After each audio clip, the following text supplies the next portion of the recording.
గత వారం రోజులుగా అనేక టీవీ ఛానల్స్లో సోషల్ మీడియాలో బాగా విస్తృతంగా వస్తున్నటువంటి వార్త పెగాసిస్ స్పైవేర్ని గురించి.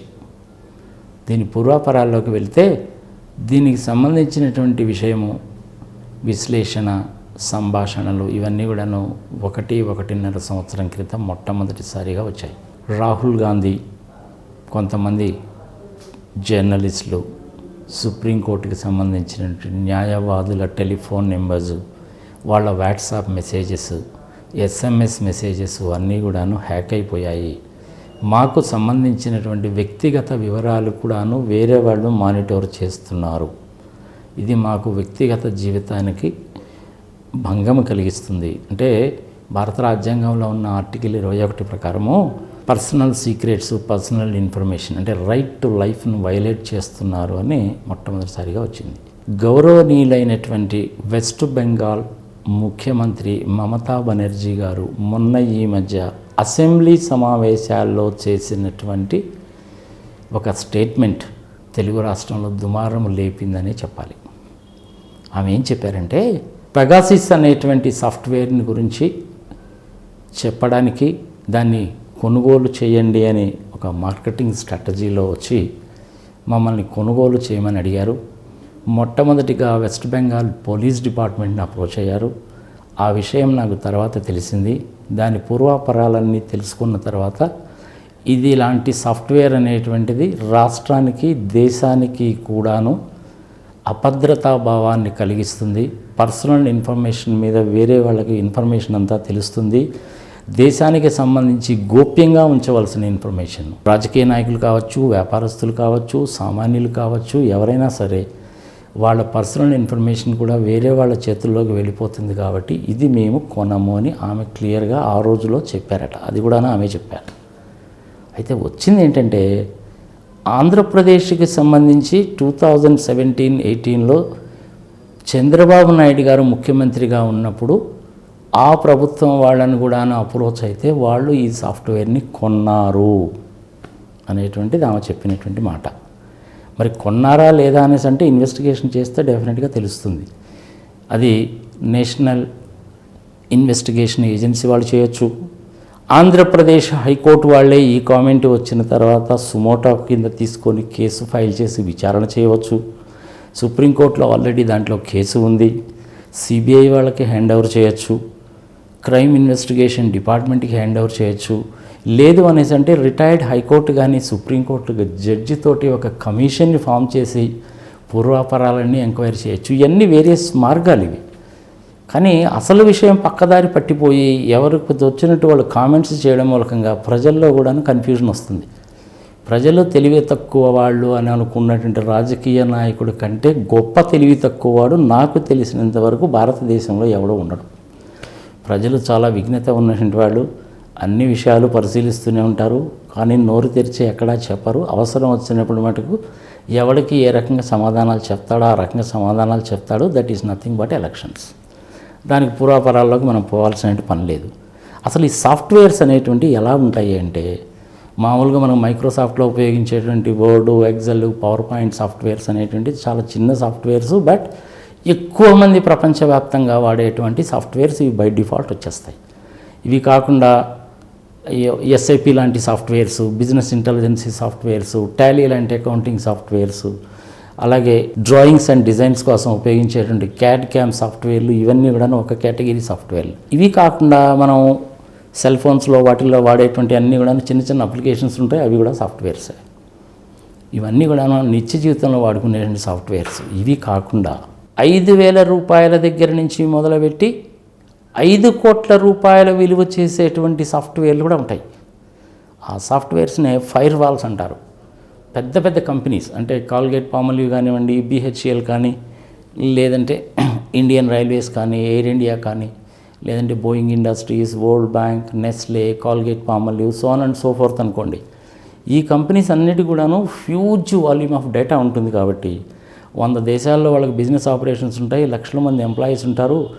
బిలియన్స్ ఆఫ్ డాలర్స్, ట్రిలియన్స్ ఆఫ్ డాలర్స్లో వ్యాపారం ఉంటుంది. కాబట్టి వాళ్ళ డేటాని సెక్యూర్ చేసుకోవడానికని లార్జ్ సర్వర్స్ పెట్టుకుంటారు, హై స్పీడ్ కంప్యూటర్ సిస్టమ్స్ పెట్టుకుంటారు. అందులోకి వైరస్లు వచ్చి వాళ్ళ డేటాని పాడు చేయకుండా ఉండడానికని ఫైర్ వాల్స్ అని చెప్పి పెట్టుకుంటారు. ఆ ఫైర్ వాల్స్ అనేటువంటిది 4 కోట్లు, 5 కోట్లు, 10 కోట్లు కూడా ఉంటాయన్నమాట. ఇప్పుడు వచ్చినటువంటి పెగాసస్ అనేటువంటి సాఫ్ట్వేర్ కూడాను ఒక రకమైనటువంటి software.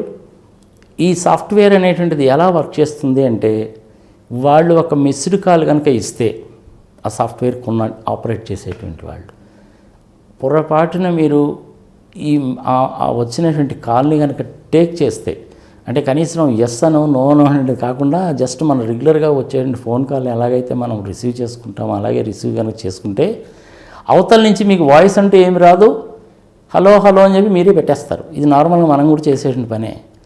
In the mean while ఆ సాఫ్ట్వేర్ ఏం చేస్తుంది అంటే, మీకు మీ ఫోన్లో స్టోర్ చేసుకున్నటువంటి మీ ఫ్రెండ్స్ రిలేషన్స్కి సంబంధించినటువంటి కాంటాక్ట్ నెంబర్స్ అన్నీ వెళ్ళిపోతాయి.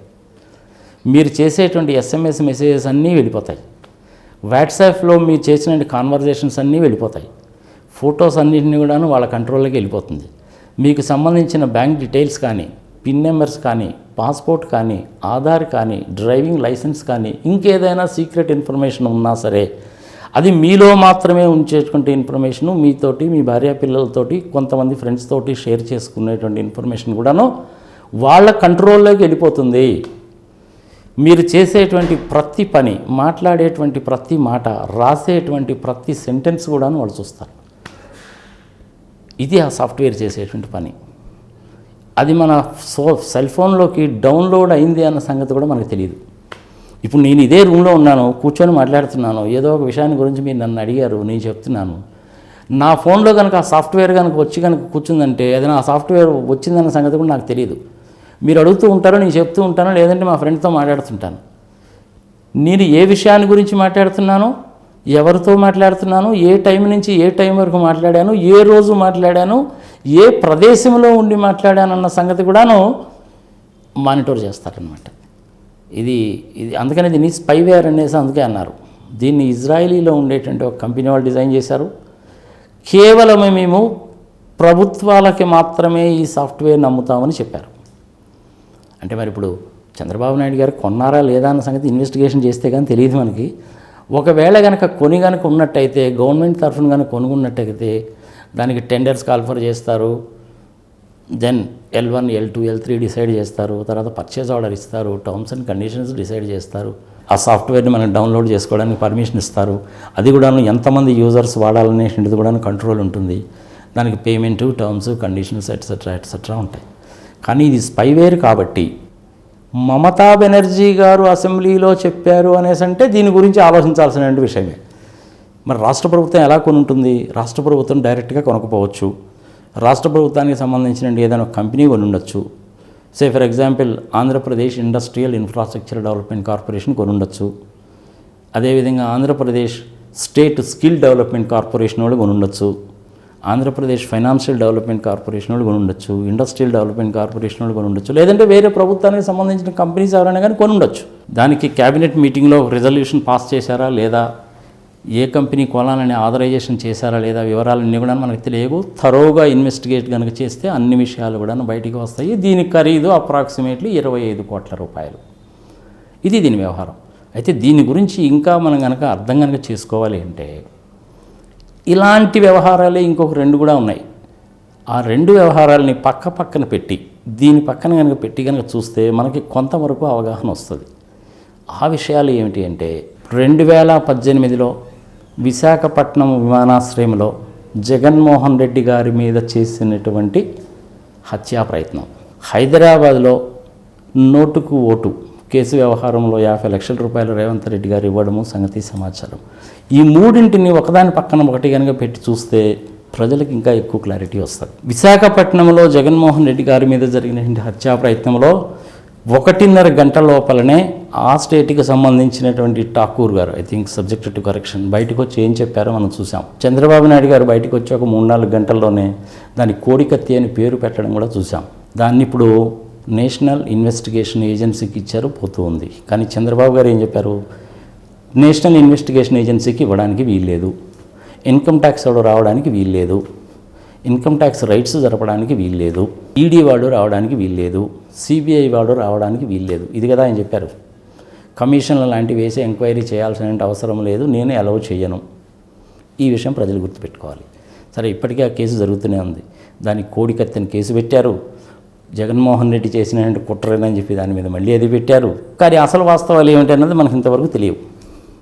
అతను ఆ శ్రీనివాస్ అనేటువంటి అతను యాక్చువల్గా వైఎస్ జగన్మోహన్ రెడ్డి పార్టీకి సంబంధించిన వాడే కావాలని చెప్పి చేయించుకున్నారని మొదట్లో చెప్పారు. 11 పేజీల ఉత్తరం అన్నారు, వాడి జేబులో ఉందన్నారు.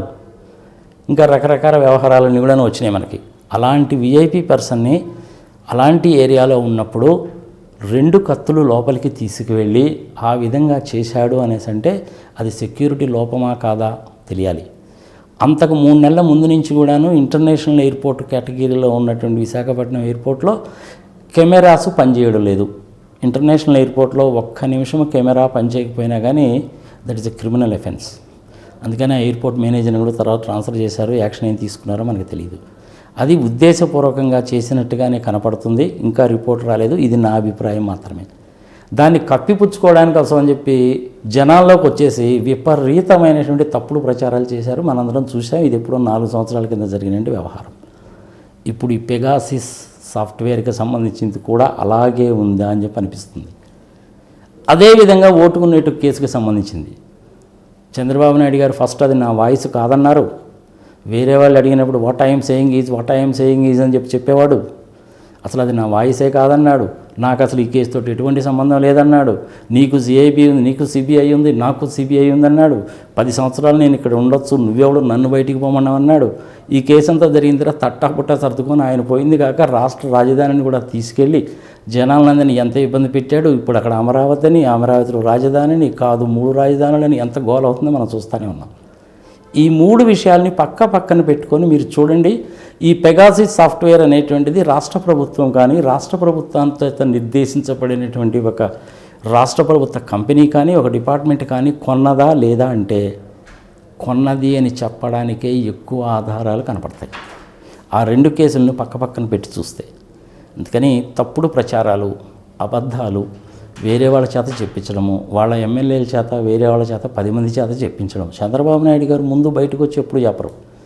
లోకేష్ బాబు గారు బయటకు వచ్చేసి వాళ్ళు వచ్చిన మాట వాస్తవమే కానీ మేము కొనలేదు అదే మాట చంద్రబాబు నాయుడు గారు చెప్పొచ్చుగా. లోకేష్ బాబు గారు చేశాడు అనేసి చంద్రబాబు నాయుడు గారికి తెలియకుండా చేస్తాడా? క్యాబినెట్ మీటింగ్లో డిస్కస్ చేయకుండానే చేస్తారా? ఫండ్ అనేటువంటిది 25 కోట్ల రూపాయలు అనేటువంటిది క్యాష్ రూపంలో ఇవ్వరు కదా, చెక్ రూపంలోనూ డీడీ రూపంలోనూ ఇస్తారు. లేదు తెలుగుదేశం పార్టీయే కొన్నదా? ఏ విషయం మనకు తెలియదు. థరోగా ఎంక్వైరీ చేస్తే అన్నీ జరుగుతాయి. చక్కగా ఎంక్వైరీ చేయడానికి అవకాశాలు ఎన్నో ఉన్నాయి. పోనీ మన రాష్ట్రానికి సంబంధించి కాకపోతే వేరే రాష్ట్రాల్లో ఐపీఎస్లుగా పనిచేసిన వాళ్ళు కానీ రిటైర్ అయిన అధికారుల చేత కానీ కూడా చేయించవచ్చు. ఫర్ ఎగ్జాంపుల్ మరియ కుమార్ అని ఒక ఆయన ఉన్నారు. ఆయన కూడా ఐపీఎస్ ఆఫీసరే.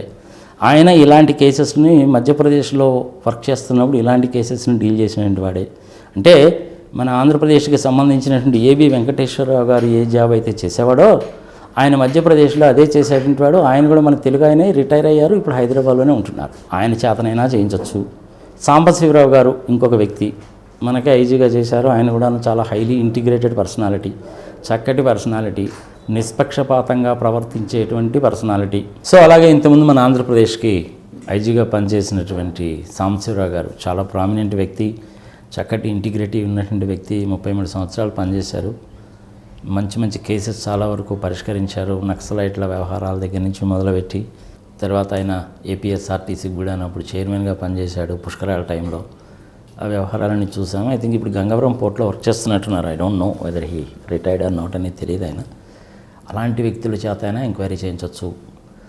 ఏకే ఖాన్ గారు బాగా తెలిసిన వ్యక్తి, ఆయన చేత అయినా ఎంక్వైరీ చేయించవచ్చు. వీటన్నిటికంటే ఏంటంటే ఒక కమిషన్ కనుక ఫామ్ చేసి ఒక రిటైర్డ్ ఆర్ హైకోర్టు జడ్జితో కనుక 5-6 నెలల్లో పరిష్కరించమంటే ఈజీగా పరిష్కరిస్తారు.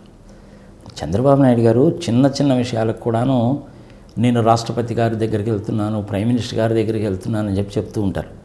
లాస్ట్ టైం ఆంధ్రప్రదేశ్లో ఆర్థిక సంక్షోభం వచ్చింది కాబట్టి భారత రాజ్యాంగం ప్రకారము ఎమర్జెన్సీ డిక్లేర్ చేయాలని చెప్పి లెటర్ రాశాడు.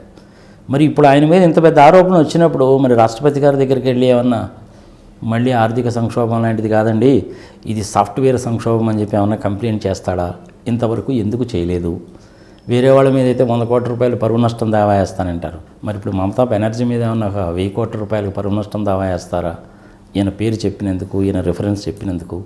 మోడీ గారికి మీద కూడాను ఏమన్నా ఒక 100 కోట్ల రూపాయలకు పరువు నష్టం దావా వేస్తారా? ఆయనకు కూడా ఏమన్నా రిప్రజెంటేషన్ ఇస్తారా? సుప్రీంకోర్టులో ఏమైనా కేసు పెడతారా? పబ్లిక్ ఇంట్రెస్ట్ లిటిగేషన్ కేసు ఏమైనా పెడతారా అనేటువంటిది మనం వేచి చూడాలి. అనవసరంగా అనౌన్స్ చేసింది అసెంబ్లీ సమావేశాలప్పుడు వెస్ట్ బెంగాల్ ముఖ్యమంత్రి మమతా బెనర్జీ. ఆమెను వదిలేసి ఎంతసేపటికి ఇక్కడ ఉన్నటువంటి వైఎస్ఆర్సీపీ ప్రభుత్వం మీద, జగన్మోహన్ రెడ్డి మీద పడి ఏడుస్తూ ఉంటారు. ఎవరిని ఏ విషయాన్ని గురించి అడగాలో ఆ విషయాన్ని గురించి కనుక అడిగితే అర్థం ఉంటుంది, దాని మూలంగా ఫలితం వస్తుంది. అలాంటి చేయడం అనేసి ఎంతసేపటికి వీళ్ళ మీద పడి ఏడుస్తూ ఉంటారనమాట. గుమ్మడికాయ దొంగ ఎవరంటే భుజాలు తోడుకున్నాండి ఎవరం అలా కనపడుతుంది, కానీ ఇది అంతకంటే ఏమీ లేదు. అందుకని నేను ఏం చెప్తున్నానంటే, విశాఖపట్నంలో జరిగిన కోడికత్తి కేసుని, దీనిని ఓటుకు నోటు 50 లక్షల కేసుని, మూడింటిని పక్కపక్కన పెట్టి చూడండి. ప్రజలకి చాలా వరకు ఒక చక్కటి అవగాహన వస్తుంది. ఇది ఎవరు చేసుంటారు, ఎప్పుడు చేసుంటారు, ఎందుకు చేసుంటారు అనేది మీకే క్లారిటీ వచ్చేస్తుంది. ఓట్లనే మాయం చేయాలని చెప్పి చూశారు. అదొక పెద్ద కేసు అయిపోయింది, మనకు తెలిసినటువంటిదే. ఆంధ్రప్రదేశ్ లాస్ట్ టైం ఎలక్షన్స్ జరుగుతున్నప్పుడు. సో ఇలాంటివన్నీ చేస్తుంటారు. ఆత్మకూరు అనేటువంటి దాంట్లో జరిగిన ఒక చిన్న గొడవ, దానికే చంద్రబాబు నాయుడు నానా గందరగోళం చేస్తుంటారు. సరే, చంద్రబాబు నాయుడికి చాలామంది చాలా పేర్లు పెట్టారనుకోండి. ఇప్పటికే హైటెక్ బాబు అంటారు, లోటెక్ బాబు అని, ఈవీఎం బాబు అని, యూటర్న్ బాబు అని, కాంగ్రెస్ బాబు అని, బీజేపీ బాబు అని, నవనగరాల బాబు అని, అలాగే పుష్కరాల బాబు అని, బాబు 30 అని, బాబు 420 అని రకరకాల పేర్లు పెట్టారు. పాపం దశావతారాలు ఎత్తేసాడు ఆయన ఇప్పటికే. ఇప్పుడు ఈ పగాసస్ అనేటువంటి సాఫ్ట్వేర్ మూలకంగా ఈ మీదట ఆయన్ని పగాసిస్ బాబు అని అంటారేమో చూడాలి మరి మనం అయితే.